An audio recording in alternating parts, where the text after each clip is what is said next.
This episode of Nintendo Expansion Pass is brought to you by, well, you. If you want to learn how to support our family of podcasts, head over to patreon.com/bossrushmedia or search for us on the Patreon app on your smart device. Thanks for helping us build something better.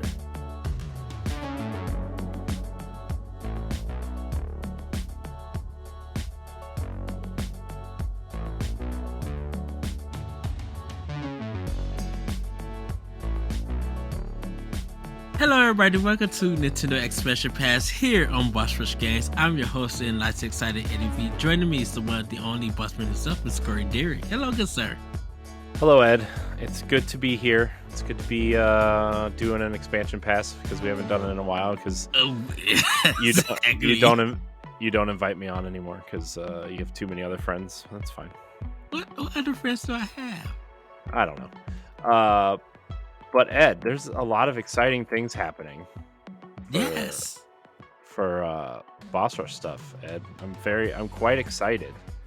Yes. I'm excited for expansion pass. I'm excited for Jump Off Point is debuting in May, which I think the first couple episodes are already out on Patreon, so you can check those out. I'm very excited for that conversational show that you and Jesse are doing, and I've listened to all the. I mean, I was on the second one, I think, but I think it's a great idea for a show, and if we can keep them coming weekly, I think we'll be all right. I think it's going to be good. So yes. But how are you, Ed? Are you excited for things? I am excited for things. New interviews, guests that I'm meeting, but like from Boss Rush Podcast, all the guests that you guys have on there. Power Block having guests in our, topics, and like you mentioned, Jump Off Point. And it's pretty much now. I told Josh Martinez, I'm just like, you pretty much the third chair now. The third is the I mean, that's fine with me if he wants to, and just have like that rotating fourth chair. I mean, he's great. I wish he was more available.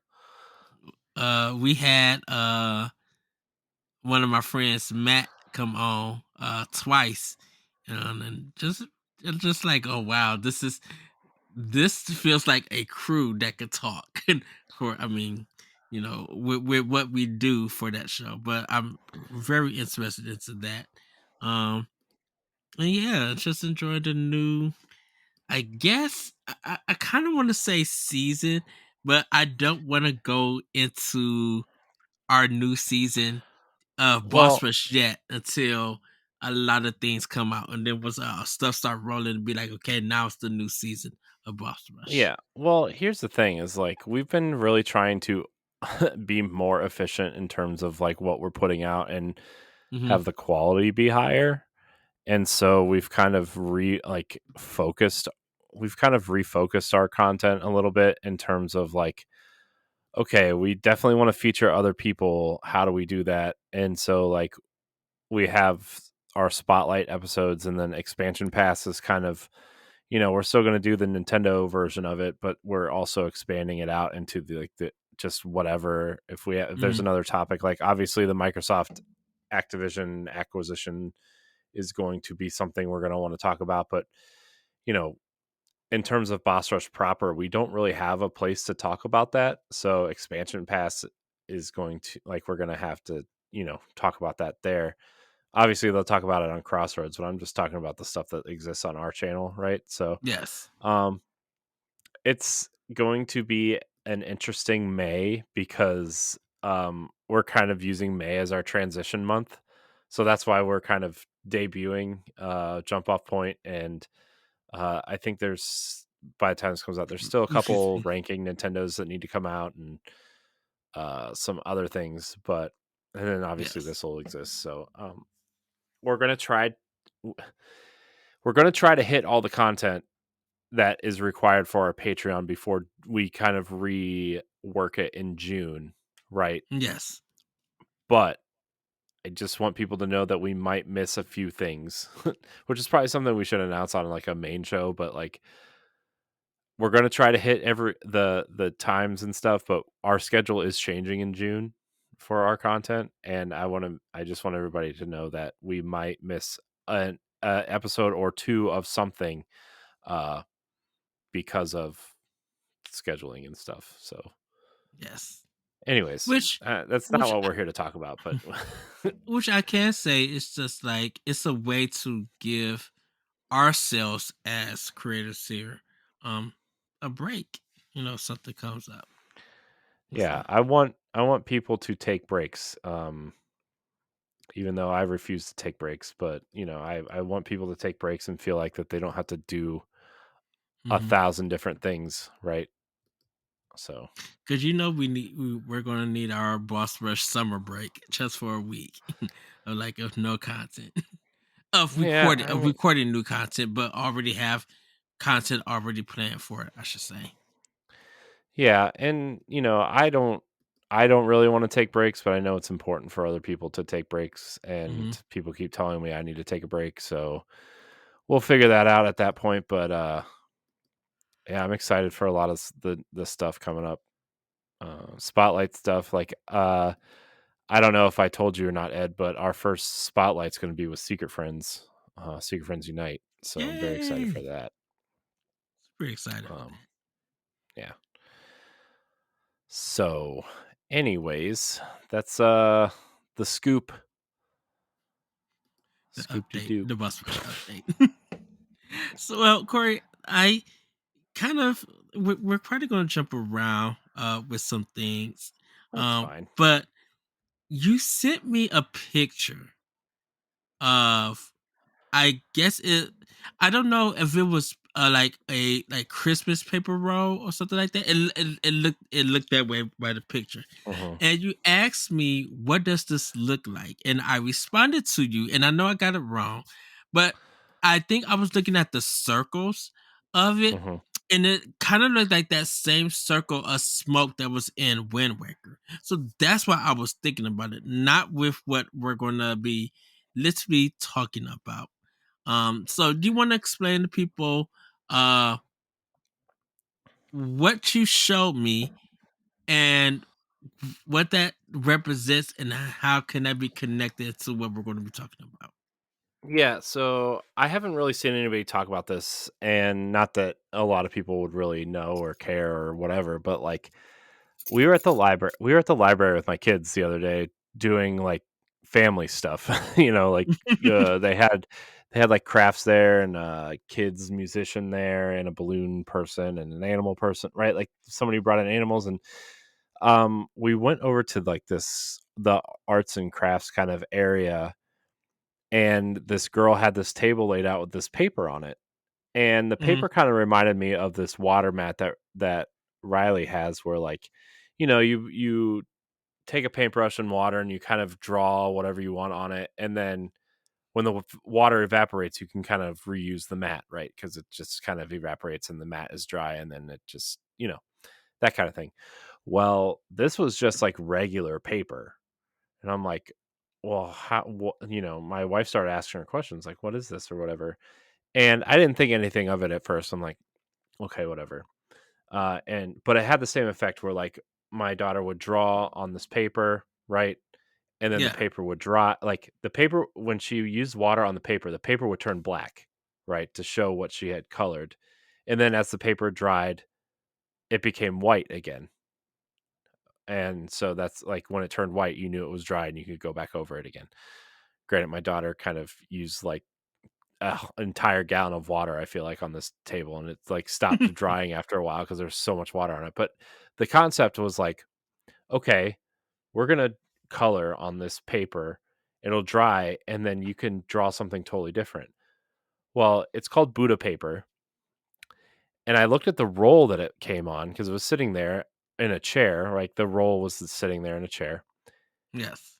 And when you look at the Breath of the or the Tears of the Kingdom character art with the brown swirls behind them, it's literally the exact same pattern as on this roll of paper as it is in the Zelda art, and it instantly I texted you, I texted Stephanie, um, and I'm like, I have new theories about what this game's going to be about, and I think Tears of the Kingdom is going to be about rewriting the timeline, and there's going to be a lot of. I think there's a time travel definitely has a place in this game now. Hmm. Now, granted, I think this episode comes out the week of Tears of the Kingdom, and this episode might be moot by that point. Maybe I'll switch some things around just to get it out early. Yes. But my point is like that paper like sent me into this rabbit hole of Zelda timelines and like how does this work? Are we rewriting the timeline? Are we going to see events that are familiar from other games happen in this game, but they happen differently? Are we going to kind of go back and try to fix these events from other games? Are we going to experience them in a different way or in a different timeline or in a separate dimension? Like, are we going to, and that's like, it all spawned because I saw this paper roll at the library when we were trying to do some art and crafts. Right. So I don't know. What did you think of that picture I sent you though, Ed? Like, But have you thought about it since then? Like, so when you mentioned it, I it didn't catch on in my head until you actually mentioned it. Be like, no, this is a character background for Tears of the Kingdom, and then I had to go and look at it at one of the artworks. Like I think I looked at one with Zelda behind it, and I'm like, oh my goodness, it is. And so thinking about like looking at it, I didn't make a connection yet about the time thing, but it makes sense if they are trying to bring time into this game mhm, so they could rewrite, not rewrite Ganondorf, but I'm like, maybe with time, this is the way that Link is going to get Zelda back, mhm, you know, and maybe time is what is needed to hold Ganon back in place, mhm, because like whatever is whatever is holding him has weakened over what time, and if there's a way to make it stronger once again so that it could hold Ganondorf for another 100 plus whatever years and stuff, then time will play a factor, you know mhm, and we may actually see this kind of style.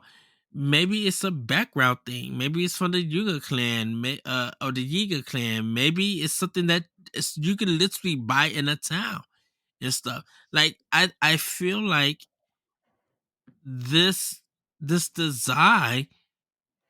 I can't believe no one caught on, because you would think about it that it's just a simple background design.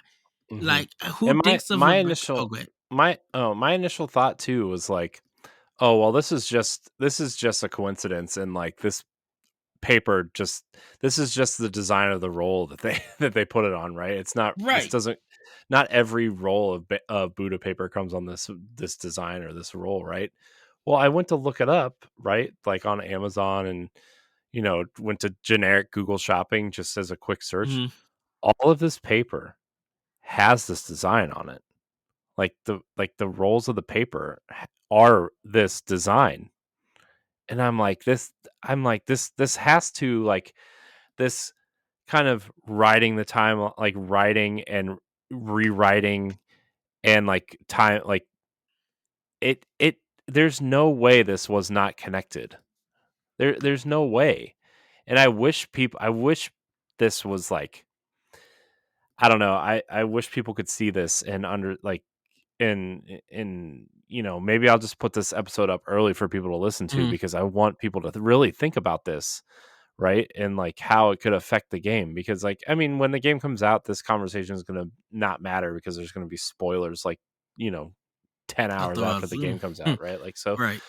I I just I think that this what Buddha paper is and like the similarities and like storytelling and I mean, the Zelda timeline is kind of like a mess anyway, right? And what if they're trying Mhm. to quote unquote reset the timeline, or that explains why, you know, the ocarina split is three ways, or why it doesn't really make sense that this game is in this timeline or as opposed to the other timeline. And maybe they're really trying to take the timeline seriously now.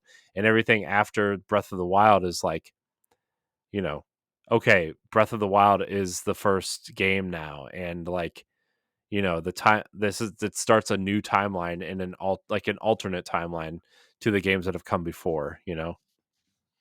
Yes. Well, now with having a paper theory, this Buddha paper theory now in the game, I'm I'm back on to yeah. This game may be literally main games, not side games. The main game probably is a trilogy now, because Mhm.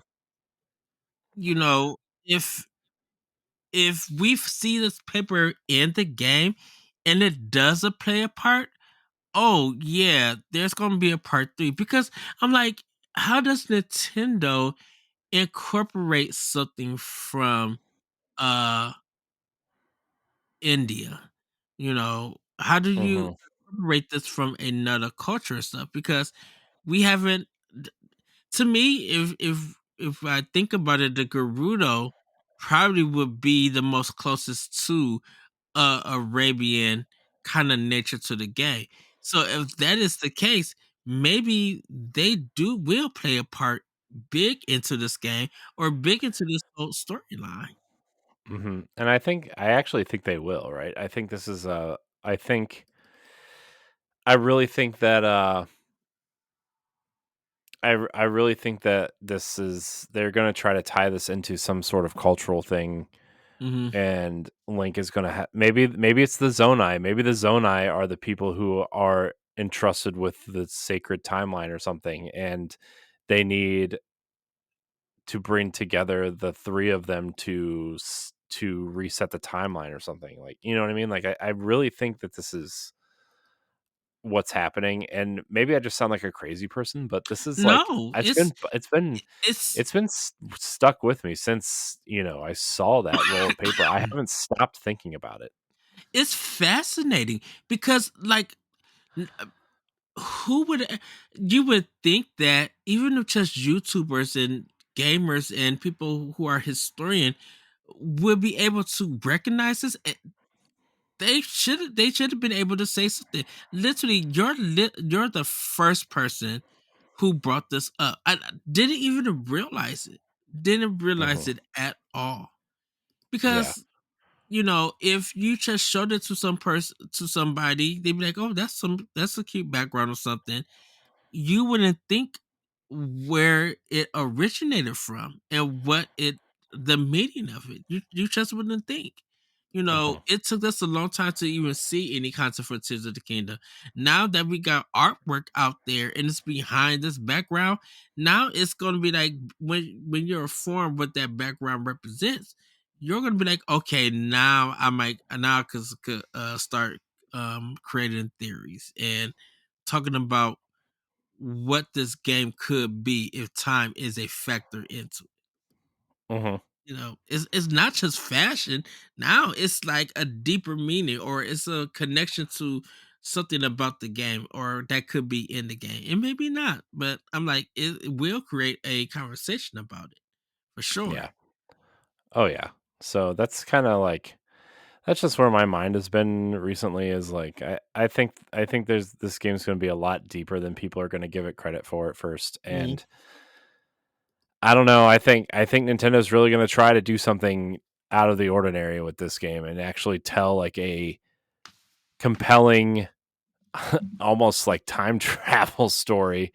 Um, and I think they're going to try to really go for it and rewrite the timeline and make it something that people, because I think they see things. I think the current leadership in Nintendo sees things like you know God of War and Destiny and games that take their lore super Mhm. seriously, right? And we got our first taste of it with Breath of the Wild, right? And I think the current regime at Nintendo is seeing people really caring about the stories in these games, and maybe, just maybe, like, Zelda is going to be the game that pushes them over the edge. Then they say, Yeah, we take our lore seriously too. And, all these games still happened. They happen in different timelines, they happen in alternate universes, but we're here to rewrite and set a new timeline, and everything from here on out is canon to the Breath of the Wild timeline. And again, this is me being a hopeful Nintendo fan, but I think it's something they could really do and pursue, you know? yeah. I I think what a lot of people got to recognize is that Zelda now is not a Miyamoto Zelda. It's not Mhm. that era. It's something different. We had a Miyamoto's Zelda. We had a Numa's Zelda. Now we just I think we got a new direction going on. I think people are interested in knowing what the story is because what is being said and what's being shown to us. I'm like, that is going to hit us on a different emotional level, or it's going to draw us into its narrative where we are seeing how things unfold. It's Mhm. it's it's Nintendo's version of a fairy tale, but it's more intriguing, well thought out, and captivating. If you want to be a Patreon producer, head on over to patreon.com/bossrushmedia and find out which tier is right for you. Our Patreon producers at the $5 tier or higher for this month are Adriel Munger, Austin Campbell, Celeste Roberts, Christian S., Sana Dierig, Francisco Santillan, and Rebecca Jewell. Thank you for your continued support. You Yeah, and I know, think you see that by even some of the voice acting that they've hired, right? With like, hmm I know everybody's going crazy over the Ganon voice actor. I don't really know who he is, so I can't really tell you, but I know a lot of people are excited for that. And Patricia Somerset being Zelda, she's pretty a pretty big actor um in that sense too. So hmm uh I don't know. I think, I mean, fingers crossed, but I think this is the one that Nintendo's finally going to invest in and be like, this is it, and maybe that's why we're getting this the $70 price hike. Not, I mean, also like games are just $70 now, so Nintendo should probably be on You that level. so But can I say my thoughts on the $70 thing now no, that I'm thinking about it? Oh, I really think that because instead of the game being huge and big and all of that, and the cutscenes, I think a lot of that has to do with the voice acting.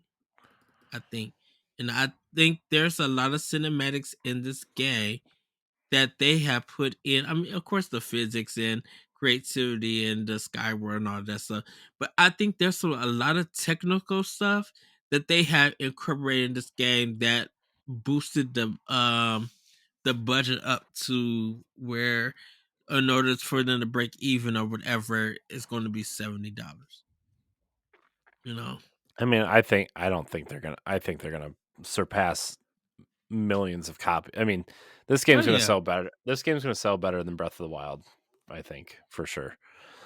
Um, So, yeah, I mean, I just think games are $70 now, and Nintendo wants to make sure they look like they are a premium product, compared to hmm the other guys who are selling $70 games. And so I don't care. Look, I there's a lot of work that goes into these games.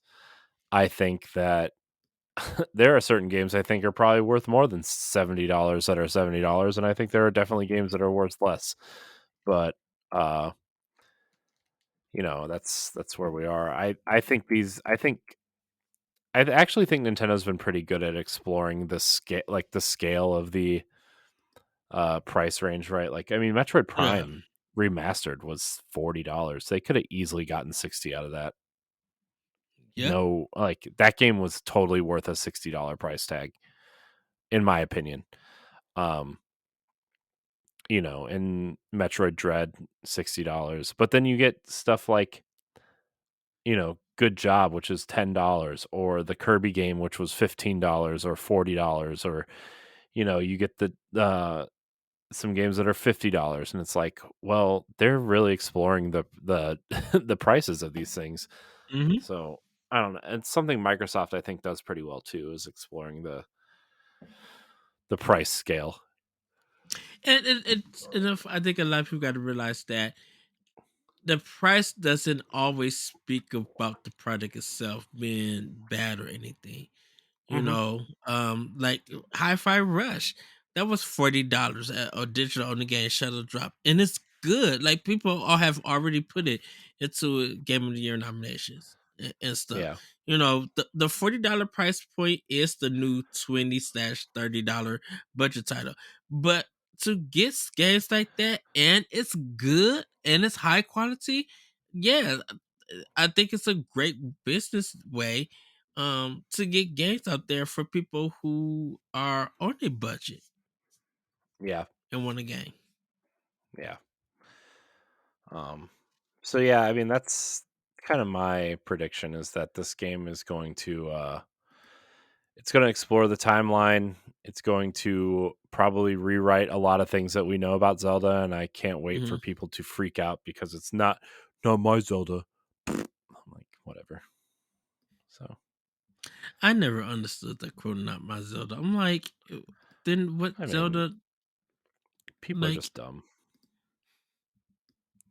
That's my opinion. It's funny as we talk about Tears of the Kingdom. Um, they said ever since it's released, the final trailer has been okay.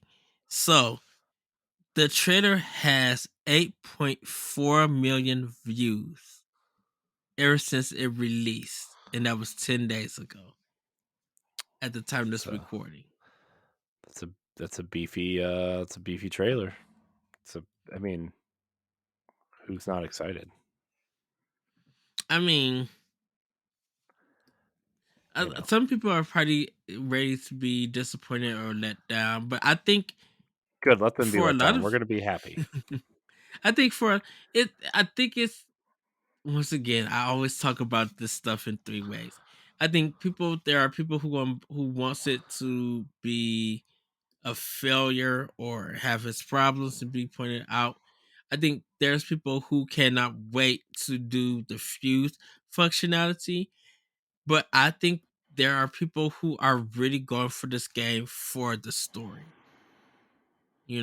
Are really going Mhm. for the narrative. Um, Yeah. and it looks like if Nintendo can put it off, we're going to have a great final battle at the game, and I think we're going to have a satisfying conclusion. But that conclusion could also lead into part three. You know, we don't know. Ganondorf could win. Who knows? I mean, that's been my theory all along, is that, like, maybe that's the theory, is like Ganondorf wins this in this game, and then the Hmm. third game will be you rewriting the timeline, right? I mean, that's my Right? thought, really, Because how would Man, Hyrule look like under Ganon's rule? uh, like when Scar took over Pride Rock and the Lion King. Oh wow! I mean, I don't know. Scary, probably. I don't know. like, I would literally be shocked. Now, once again, it is on the week of Mother's Day. Um, and I know job wise for me, a lot will be happening. But shoot, if I get that Friday off, that'd be good for me or stuff. Because I know people are going to be talking about it. People are definitely going to be looking for the reviews for it and stuff. Hmm. Um, And that's but our book I club. probably, I mean, it's our book club game for the next 2 or 3 months. So, you know. well, shoot, yeah. But I'm like, how do you? I think once you find the offering of that game, like what it gives you to get powerful or whatever, it's really going to be interesting on how long this game really could be. Um, Yeah, and this game's everything, gonna be huge. This game's gonna be massive. Absolutely mm, massive. because I want to build a town. I want to get the Master Sword back to where it needs to be, or maybe it's time to get a new Master Sword, Mhm. like a literally a new one and Well, stuff. it's gonna be the white sword, right? I mean, that's kind of what we've talked about. Where like, That would be that's where the game would be interesting. The White Sword and having that wizard come in. yeah, I You I know, think I think that might be something we consider, right? yeah, So, because it's just like I know we know that Zelda has the light arrows, but maybe the white sword is something that Link actually needs. Yes, the Master Sword is powerful, but w- it's the white sword could be that game's backup and everything. yeah, I think it's gonna be this game's master sword, right? I Mm, especially if you're traveling like dark realms or whatever, and you need the white sword to like fight off the darkness. Like that's I don't know. I think it's happening. Just saying. I do wonder, could there be a way that the blood moon gets destroyed? Maybe it crashes into Earth Do or you Hyrule, I guess. I wonder, is that part of could that be part of Ganon's plan to bring it more into the world? I don't see why not. Sorry. Hmm, that's Ugh, okay. I don't see why that wouldn't happen. I mean, I don't know, man. Totally could Well, I could see it. and we'll find out on the 12th. I And know. man, it's going to be hard because I know people going to be wanting to post stuff, but it's just like I think Nintendo. See, this is the thing about it, is that I think because it's going to be physical and digital, I think it's going to dominate on Twitch, dominate on Facebook gaming, dominate on Twitter, YouTube and stuff. I think it's literally going to be the game that everybody is just talking about and showing off and Hmm. everything. And I know they're going to try to be making fun of other games and stuff, which I don't think that's not fair. But I'm like, if people run through Redfall, getting all that they need, if Jedi Survivor, people run through that and get all that they need, I don't think people are going to be running through Tears of the Kingdom. I think people are ready to be like, let me experiment to see where stuff is at and what I could build, and then make a video of it so I can make people watch my content, get those clicks, or just make people laugh. It's it's going to be interesting to say the least. Yeah. No, I agree with you. I think it's going to be really interesting to see what happens because I don't know, this game Nintendo's been doing some interesting things with games that are like they're not really game that's as a service, but they kind of are, Hmm. right? Like Mario Kart and Animal Crossing, right? Yes. They want you to be in that game forever, regardless of if you're like really in there forever or not. But like, man, this is gonna be like I feel like Tears of the Kingdom is gonna be like their kind of almost Minecraft to an extent. You know, I mean, obviously you can't do as much, but I think it could be interesting, especially if like the fuse ability is like, you know, Yeah. they you can do whatever you want with it, or like, what if we do actually rebuild a town, but like actually have to build the buildings ourselves instead of like oh, complete this objective so the house gets built, like, what if we actually get to do that? I would That'd be be here super for it. cool. Yeah. So, It's just, and I know in the trailers you kind of see parts laying around, so that's giving you idea. Okay, if you stay here and you fuse some things, you can build some kind of vehicle for yourself. They do got parts laying around specifically for that area, yeah. and everything. Um, Mhm. but we're gonna be like, I want to see the big crazy stuff, like what you do, um, with the automatic, like with the fan and the wind and stuff like there. Um, Mhm. what could be done with that to help me get out of a bind and stuff? Because I'm like, what if you had to make a vehicle and um in a dungeon or something in this game? Yeah. If they return back to dungeons. Yeah. Man, the dungeons, man. I can't wait to see what they do with those. I wonder if the champions are still moving around in the game. Yeah, I don't That's know. my Maybe I question. mean, they could be, I guess, but I don't know. Mm. I think it could be interesting. I wonder if what if the dungeons were like below the divine beasts, and Ooh, that that's would be, yeah. like maybe the divine beasts are doing more than just like protecting whatever, right? Maybe they're Mhm. actually guardians of the dungeons, you know. Yep, And there's like these big because elaborate dungeons underneath. like still in the trailer, like I said, when that castle come out the sand or whatever's coming out the sand, I'm like, that's gonna have to be a dungeon. There's no way that is not a dungeon. Yeah. So, So, well, Corey, I think we could call that one a wrap. yeah, probably. I mean, I'm excited for Tears of the Kingdom. I'm Mm-hmm. like really I'm still trying to wrap my head around like what's really going to happen. Uh but I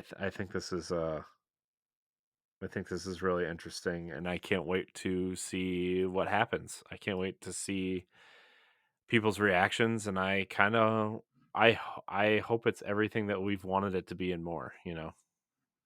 It's To me, I know it's going to be a great game. But I think it's just, man, it's been a long time that a trailer, like to the final trailer for Tears of the Kingdom, that made us just like want to have big, insightful discussions. I don't know what of course Breath of the Wild did it, because like Breath of the Wild, we literally was definitely for older power block. That's all we literally was talking about, because we didn't expect that Nintendo and Anuba and the team would go that route with this game. Like they took a huge risk Oh with yeah. this. Yeah. I mean, I think Skyward Sword had a lot to do with that though, right? Where like Hmm. people didn't people didn't like Skyward Sword, right?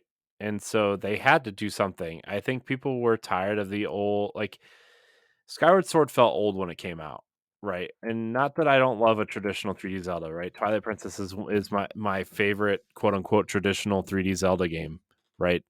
But that formula has been going on since Ocarina of Time and arguably since Yes. A Link to the Past, really, right?